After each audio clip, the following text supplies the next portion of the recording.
What's up, my geeks? Jeffrey Powers here from Geekazine, and you are on another episode of Geek Tech Talk Live with Jeffrey Powers.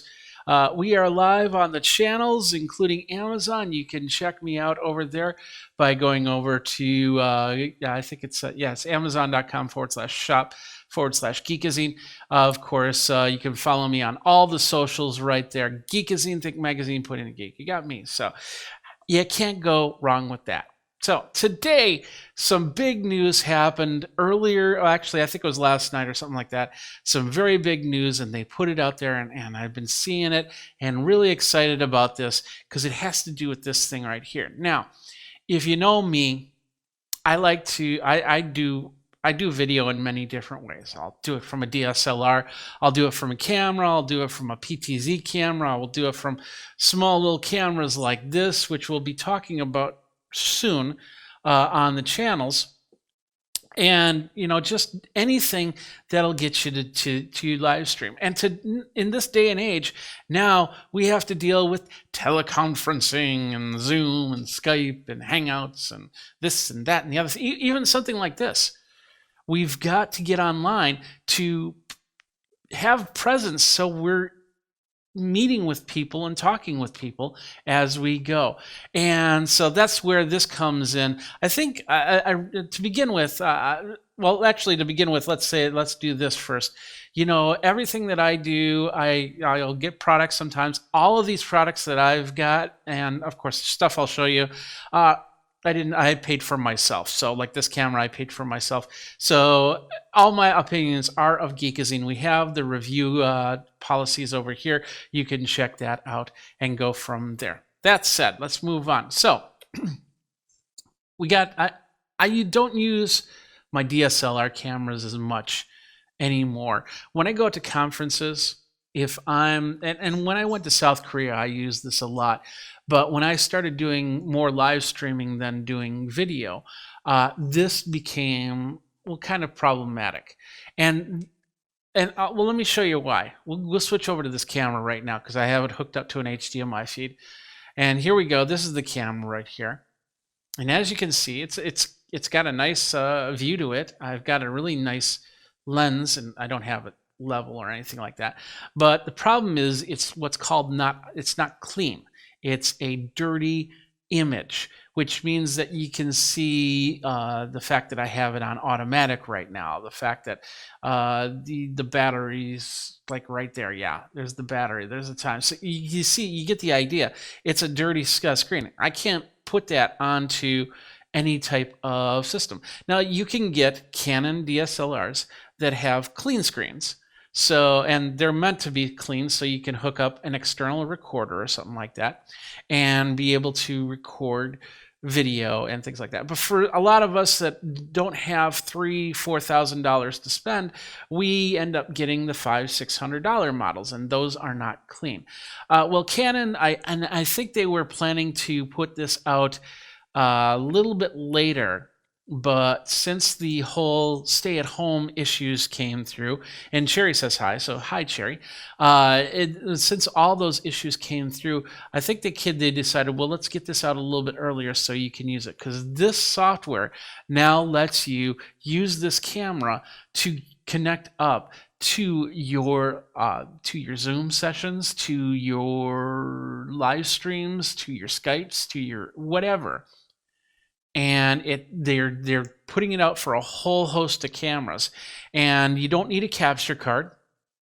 You just need a USB camera or cable. USB cable, not camera.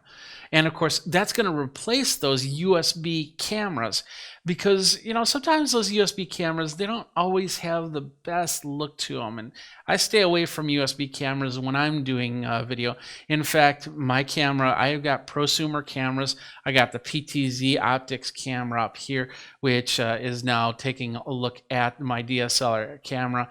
You get the idea. So I have a whole bunch of different cameras around the studio that I use on a regular point, from GoPros to everything else. Anything that can connect up to be used to stream, that's what I will use. Now I have this option with this camera. This camera, just so you know, it is an older model. It's called the T6i camera. And this is not the latest or the most powerful camera.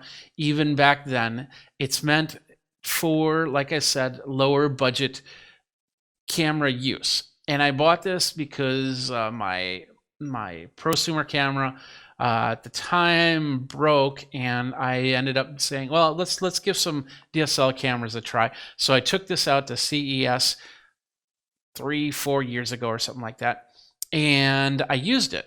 It did a great job. Got the nice little lens here. This is a 18 by 151 lens, which is meant, it's also got a slight fisheye to it. So yeah, it's 10 to 18 millimeter lens. It's got the instant stabilization or automatic stabilization on it, and it's got the automatic focus on it. And the reason why, and the best part about that is I can set this up. I can put on either my wireless mic or I can put on a boom mic, and I can do one-on-one interviews really quick, set the camera down and just do the interview and go from there. The other cool feature about the T6i is it had the foldable screen, still does, the foldable screen that comes out so you can see what's going on. But the thing is that it could not stream, and that was kind of a downfall for me. So it's kind of been sitting in the closet. And I actually have a newer version. It was a mirrorless version, the M5. And I use that, like I said, I've used that going out to Korea. I've used that when I would just want to take photos or quick videos, and I don't want, I'm not going to be doing any streaming, of course. And of course, I'll bring my big Sony 4K if that's the case sometimes too. So I have a lot of options here.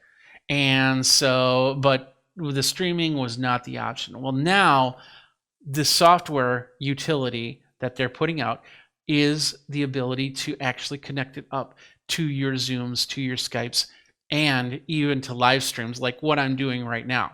It is the EOS webcam utility. It is in beta, and there's a few things you need to know about this as we go. First of all, I'm pretty sure that they put this out earlier than they expected, and that's not saying anything bad about the software. It works pretty well. There's a couple caveats. First of all, you gotta have Windows. There is no Mac version at this time.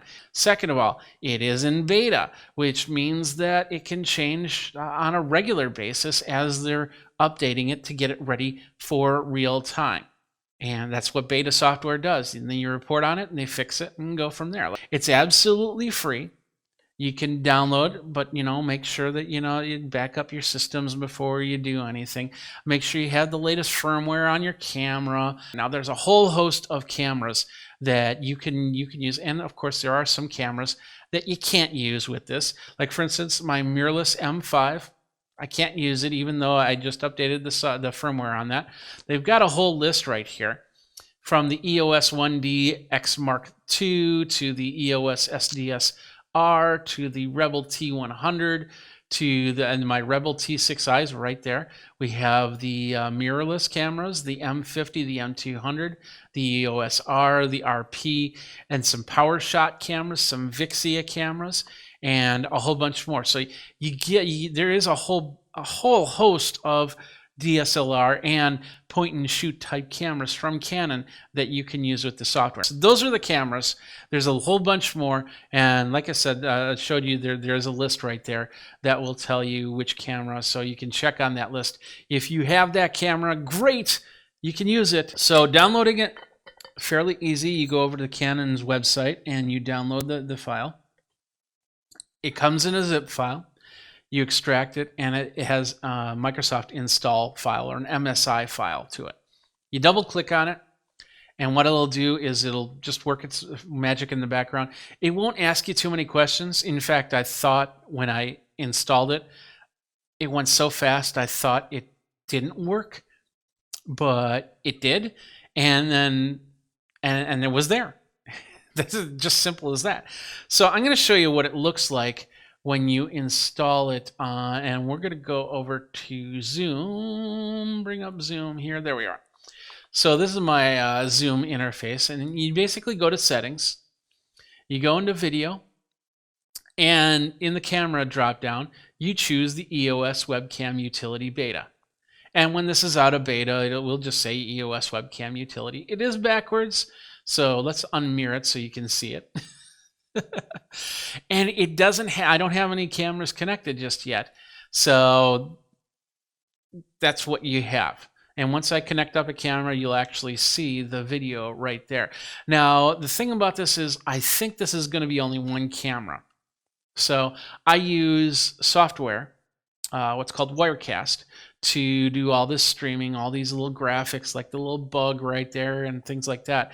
And with that, if I wanted to connect more than one camera, I'm not sure if I could. But I've been talking to people all day about this and seeing what their uses are. I haven't seen anybody hook up more than one camera to it, but if there is a way to do it, somebody will find a way, that's for sure. But I believe you can only hook up one at a time for now.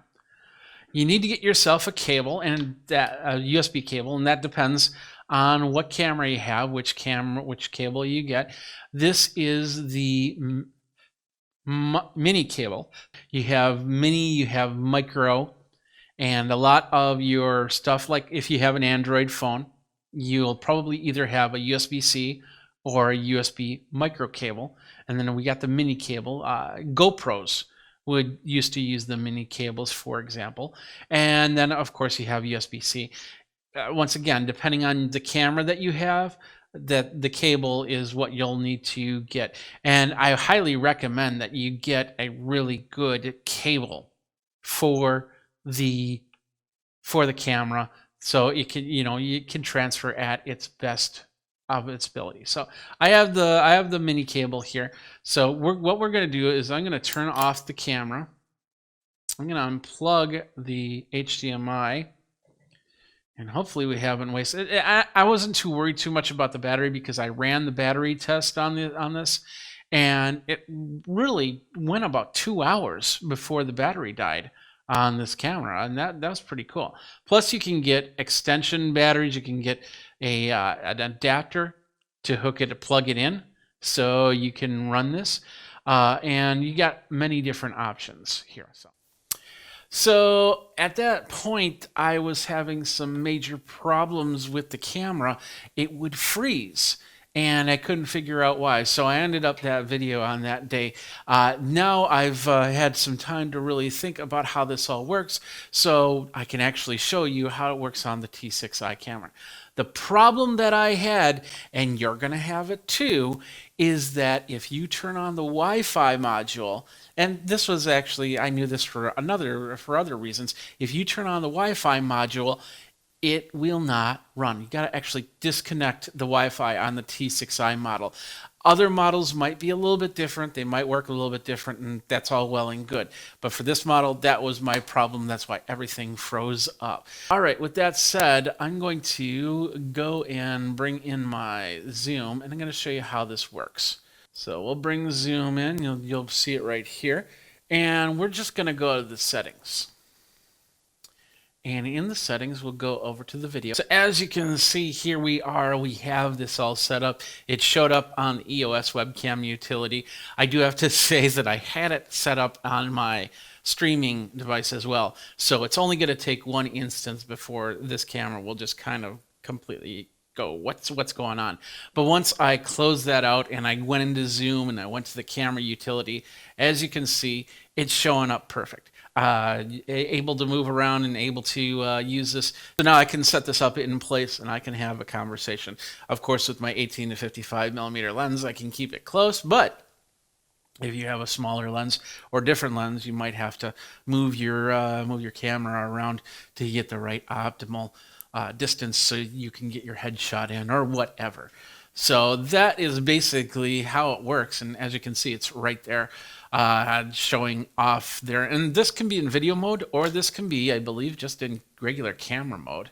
So now on the screen, we're in camera mode in my Zoom conference, and as you can see, it looks slightly different.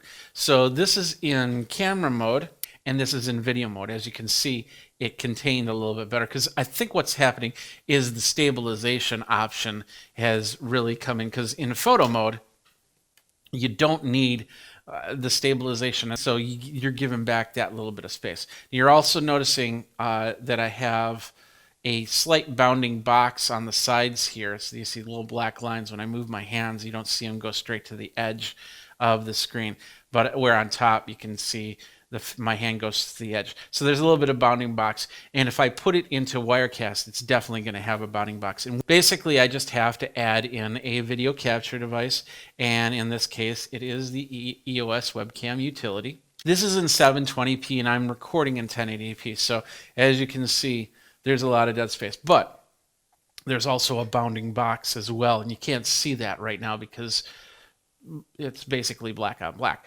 Now you'll see me on this side where I can do the edits of my screen. So if I put this smack dab in the middle, I'll still have a black bounding box on the sides, but on top and bottom not so much. So I can actually go in here and make this so that all goes away just by stretching out the camera a little bit more. You lose a little bit of, but you know, hey, if you want the full screen immersive, and a lot of people with 720p cameras will stretch it out to 1080p. It's what's called upscaling, and it's when you get from 720 to like 4K that you really start to see a big difference in that. So as you can see, it works pretty well as a webcam. And when I go over here, so you can see it, let's go live. Oh yeah, I turned that off. So now I'm just, it's just me in front of a webcam, and as you can see, it looks pretty good.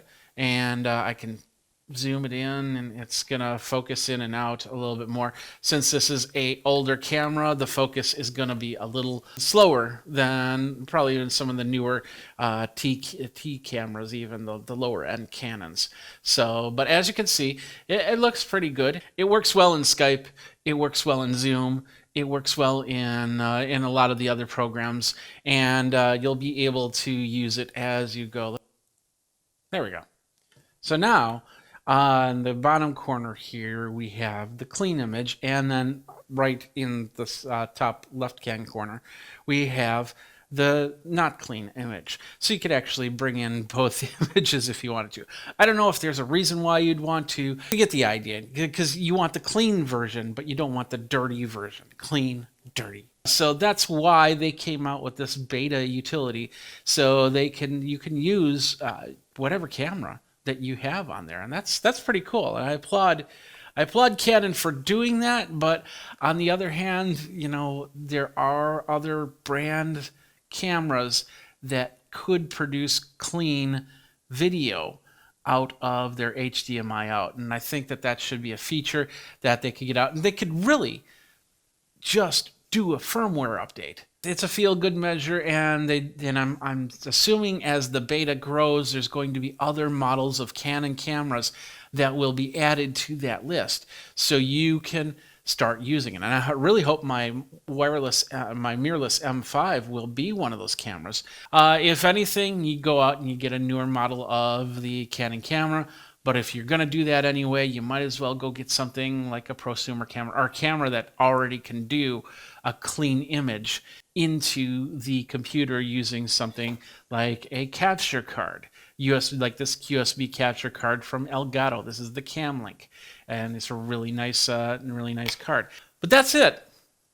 It's a useful item if you got just the junkiest webcam. You can't find the newer webcams because they're all sold out, and you have a Canon lying around, and the Canon hits the list. Go ahead and use it. You now have the ability to use it. And of course, the best part about this is with a little bit better resolution, depending, of course, on the camera you have, you can go into your settings and you can set your virtual background to a nice view of sunny San Francisco while you're talking. And with the resolution, it might do a better job in capturing without all these weird things happening. But, don't worry, because even if I switch over, I bet you if I switch over to the big camera, we're still not perfect unless I'm using chroma key.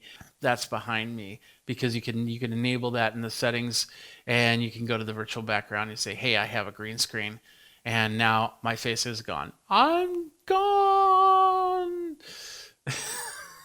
But at least the rest of my body's doing pretty good.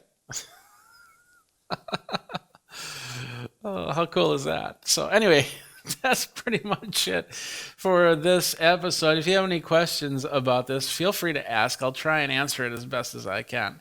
We'll go over here. This doesn't do too much better, but as you can see, ask any questions and I'll try and answer as best as I can.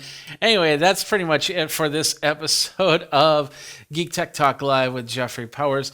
And feel free to contact me, ask me questions about anything. If you want me to review a product, I can definitely do that. You want to get into a Zoom meeting without faces, we can do that too, and go from there. So thanks a lot for watching. Social's right there. So you've been watching another episode of Geek Tech Talk Live with Jeffrey Powers. Thanks a lot for watching. Until next time, you guys geek out and take care.